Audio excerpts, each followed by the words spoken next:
bom dia, Elaine.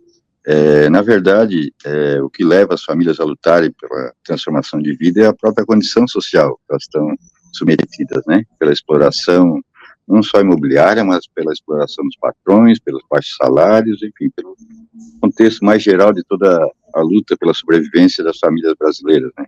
Há um ano e meio, aproximadamente, atrás, né? Para ser mais exato, em início de setembro de 23. Nós começamos um trabalho que nós chamamos de Frente de Massa, né, que são os militantes que vão para a periferia das cidades, justamente fazendo esse tipo de coisa, conscientizando as famílias de que a condição de vida que lhes é submetida não é digna e que a opção que se tem em mãos é a organização e luta para a transformação dessa realidade que eles estão. Pois bem, nós viemos fazendo, né, esse trabalho já há algum tempo, como falei, desde setembro do ano passado, organizando, formando, né, a questão da consciência, por exemplo, de classe, porque a nossa luta não é por moradia, né, só. Nossa luta é pela reforma agrária popular, que nós resumimos, né, sintetizamos em 3 palavras: a luta por terra, trabalho e teto, né.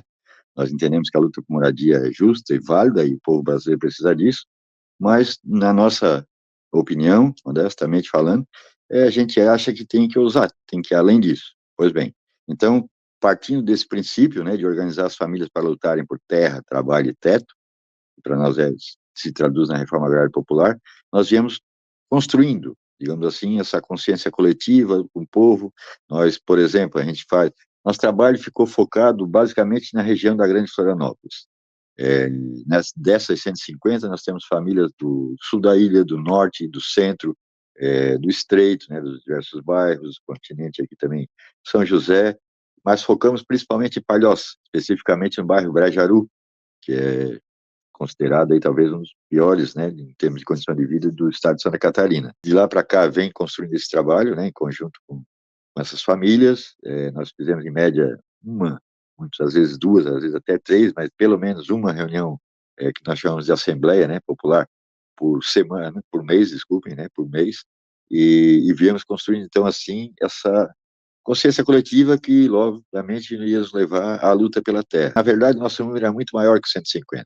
Infelizmente, no final mesmo, né, na hora da ação, nós estávamos apenas com 150, mas nós tínhamos praticamente 300 famílias. Só no INCRA, para ter ideia, nós conseguimos levar, há 4 meses atrás, o INCRA até o bairro, coisa que nesse país nunca aconteceu, na minha opinião. Não só na minha opinião, mas por pesquisa, né, a gente constata isso. Nós conseguimos levar o INCRA até o bairro, no caso, o bairro Brejaru, né, e juntando as famílias que nós já tínhamos trabalhado, como te toda a região da Grande Florianópolis, nós fizemos com que o INCRA cadastrasse 240 famílias. Isso é fato, né? Isso está lá, registrado, cadastrado no INCRA, 240 famílias. Para quê? Para que desse entrada no Programa Nacional de Reforma Agrária, né? Seria o primeiro passo, digamos assim, para a conquista da terra, né? Que é o cadastro das famílias. Então, a partir desse cadastro de 240 famílias, mas nos dá, em primeiro lugar, uma questão mais formal, do ponto de vista jurídico, legal, né? Óbvio, e também em termos de organização mesmo dessas famílias, né? Elas se sentem, digamos que mais, entre aspas, mais empoderadas no sentido de reivindicar a partir do momento que participam de um programa social como é o Programa Nacional de Reforma Agrária, né? Foi exatamente o mesmo lugar, não foi quase, foi exatamente o mesmo lugar. E por quê? Muito bem lembrado por ti, né? A gente, há 11 anos, exatos 11 anos, né? Ontem, dia 16 de dezembro, fez 11 anos da ocupação Amarildo de Souza. Bom, naquela época, realmente foi uma luta impactante, né? Na cidade, enfim, acho que até no estado de Santa Catarina, né? Porque uma luta daquela proporção, né? Tu deve lembrar bem, enfim, aqueles que estamos ouvindo, basta acessar YouTube e outras plataformas que tem até hoje, né? Todo o registro daquela luta. Nós iniciamos aquela luta com 40 famílias, vamos dizer assim, tá? E no ápice, né, no auge daquela luta, nós estávamos, que, aliás, cadastramos já naquela época 750 famílias. Ou seja, foi uma ocupação que realmente mobilizou, né, uma boa parte desse contingente aí de famílias que estão nessa condição social bastante precária, né? Daquela luta toda dos Amarildo, né, resultou em o que eu chamo de 2 conquistas concretas, vamos dizer assim, para o povo em geral. de Florianópolis ou de Santa Catarina. A primeira delas, obviamente, foi a construção em Águas Mornas do assentamento comum do Mario de Souza, que está lá firme e forte até hoje, a conquista naquela época de 138 hectares. 90% daquela terra é tudo terra de preservação, né? E o que restou para as famílias foram 10 hectares, aproximadamente, para que pudessem dali tirar a subsistência e tal. Além disso, dessa conquista concreta, que foi a construção do assentamento comum Amarildo, nós conseguimos, e isso também, por isso que eu já citei a plataforma de YouTube, por exemplo, que tem lá muito bem registrado a audiência pública, que a gente, em fevereiro, se não me engano, 15 de fevereiro, para ser mais exato, daquele ano, 2014, já no caso, né? A nossa ocupação foi em 16 de dezembro de 2013. Em 15 de fevereiro de 2014, nós tivemos uma audiência pública na Assembleia Legislativa, onde esteve presente vários órgãos de autarquias do governo, como SPU, INCRA, Ministério Público, Procuradoria-Geral da República, ICMBio, umas mais, que talvez eu não lembre agora, a Justiça Agrária, né, lógico, estava presente, e todos, sem exceção, todos, principalmente a partir da declaração da própria superintendente na época da SPU, né, todos os outros demais órgãos comprovaram aquela área como área pública, certo? Na verdade, na prática, são 900 hectares naquela área, tá? 900 hectares que, na metade, nos meados da década de 80, no governo de Esperidião Ami, né, com a Secretaria de Agricultura na mão de Artemio Paludo, ex-deputado da Arena, do PDS, né, ou seja, daqueles que tentaram a ditadura militar, foi grilada essa terra, né, repassada do governo do Estado para Artemio Paludo, empresário, hoje deputado, né, enfim, da ditadura naquela época. Aquela área depois, logo em seguida, houve digamos assim, uma tentativa de se criar lá uma fazenda de criação, um cativeiro de camarão, que não deu em nada, não deu resultado nenhum, ou seja, para nós entendemos hoje, né, que era uma fachada, né, legal, jurídica, para que houvesse esse repasse das terras, né, do governo para a iniciativa privada, que não deixou de ser isso, né, até porque aquela fazenda de camarão não ia ser pública nunca, né? Quando nós ocupamos aquela terra, o projeto que havia para utilização da área seria através da empresa Costão Golf, certo? Que é ligada também a Fernando Marcondes de Matos, Grupo Habitasul, Brincas, aquelas famílias que a gente já conhece, né, os Bornhausen, aquelas famílias que a gente conhece, né, a tradição, nós chamamos de tradicionais famílias, mas assim, da tradição enfim, de exploração do povo, né, que eles têm até hoje e tudo mais. Havia um projeto de construção de um campo de golfe, certo? Para aquela área. Bueno, esse projeto foi abolido, foi cancelado, né? Em função da declaração, já na época dessas instituições que eu citei anteriormente, de que toda a terra era pública, logo não poderia haver um projeto de iniciativa, empreendimento privado, né? Na área, e foi barrado esse projeto. Passados 11 anos, certo? Esse recurso deles chegou até Brasília e em todas as instâncias, desde aqui até Brasília, né? Todas as instâncias judiciais, foi confirmada, né? Foi reafirmada a posição já das instituições aqui daquela época de que toda a área era pública. Pois bem, com base nessa decisão, a Justiça devolveu essa área para a SPU, Secretaria de Patrimônio da União. Hoje está na mão da Secretaria de Patrimônio da União. Dos 900 hectares, Elaine, 840, para ser exato, foram repassados, devolvidos para a SPU, ou seja, para a União, voltaram para Patrimônio da União. Então, a luta dos Amarildo resultou na construção de um assentamento para trazer uma possibilidade de vida, né, melhor para as pessoas que lá estão, e também para a população em geral, não só de Florianópolis, mas toda Santa Catarina, porque a conquista é de todos, né, não é só de uma cidade, a gente conseguiu também trazer de volta para o povo aquilo que já era do povo, ou seja, aquelas terras. O que é que nós fizemos naquele domingo, né? Retornamos àquela terra, né, a ocupar aquela terra, justamente esperamos 11 anos para fazer essa ação, né? Não por acaso, mas porque nós sim respeitamos a legislação, certo? Apesar de ser quase todas as vezes contrário aos interesses do povo, mas nós respeitamos. Essas terras são públicas novamente, estão na mão da SPU. Acontece que a SPU não passou por INCRA ainda. Agora sim, agora a partir dessa nova investida que nós demos, e já tivemos ontem reunião com o INCRA, tratando do assunto, já estamos agora, ontem já tentamos agendar com a SPU também uma reunião para que os leve a repassar para o INCRA, né, essas terras, para que aí sim o INCRA possa dar o destino que nós queremos? Que a gente, assim, olha só, são 900 hectares. Bota aí 840, digamos que o Artem Paludo ainda persista um pouco mais nessa sua defesa de que 60 pelo menos são deles. Bom, dos 840 hectares, nós temos uma boa parte que é área de preservação, certo? Tem mata ciliar, tem área de preservação de área florestal, que tem muita árvores nativas e tudo mais, tem uma parte do ICMBio, tem uma parte de terra da marinha. Digamos que nesse total aí dê aí em torno de 200 a 250 hectares. Qual é o nosso projeto, Elaine? Nosso projeto é, sim, construir um assentamento autossustentável de produção orgânica para essas famílias que estão conosco. Mas o restante, mas para isso, assim, ó, a gente entende, inclusive, existe uma modalidade no INCRA de assentamentos que chama urbano, rural e urbano, que prevê, né, em torno, no caso, em se tratando de cidade, né, como Florianópolis, por exemplo, diferente do que se tem, por exemplo, citando Santa Catarina, no interior do estado. Aqui as famílias assentadas pela reforma agrária de Santa Catarina têm, em média, aí, bota 10, 12, bota aí 10 hectares em média, por família, das 7 mil, aproximadamente, que eu sei, que são assentadas em Santa Catarina. A nova legislação, e com essa abertura para um assentamento rural urbano, ela traz uma diferença bastante grande dos assentamentos antigos, especificamente rurais, né?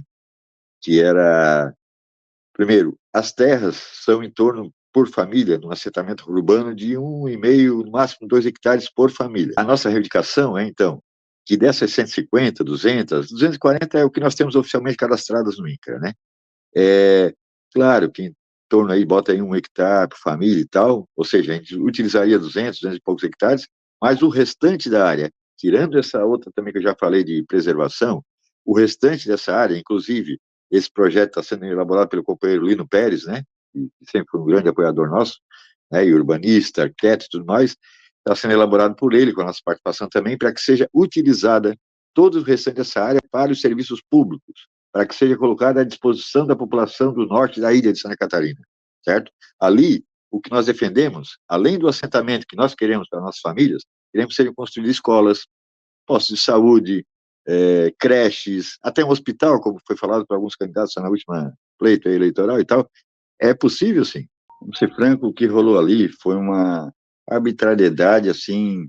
Olha, eu estava comentando com muita gente aqui, né? Eu estou com 60 anos de idade e 40 de luta, né? Metade dela praticamente movimento sindical, década de 80, 90, e os últimos 18 anos, pelo menos, na luta pela terra. Fazia muito tempo, Elaine, que eu não via tanta polícia para reprimir tão pouca gente. Para ter ideia, que é bom que aqueles que nos ouçam saibam disso, ali estava, bem, o choque, o BOP, a cavalaria, o canil, a polícia rodoviária estadual e ainda uns gatos pingados da polícia militar, né? Assim, gato pingado, melhor dizer, né? Várias e várias viaturas e tudo mais, armas, nós com crianças, eles com fuzil, com armas pesadas, entendeu? Quem leva cachorro e cavalo para despejar a família, aqueles que não estão ouvindo, entende o que é que eu estou dizendo, ou seja, é um absurdo. O outro absurdo maior é que toda essa investida, né, brutal, se deu por ordem do governador de Santa Catarina, Jorge Mello, que eu me nego a chamar o nome dele no diminutivo, porque isso parece que representa ainda mais esse lobo império de cordeiro, que é o que ele é, certo? Ele é um baita de um fascista, e tentando dizer Jorginho, como se isso fosse amenizar essa postura infame que ele tem, né? O rito republicano foi por nós seguido, foi por nós,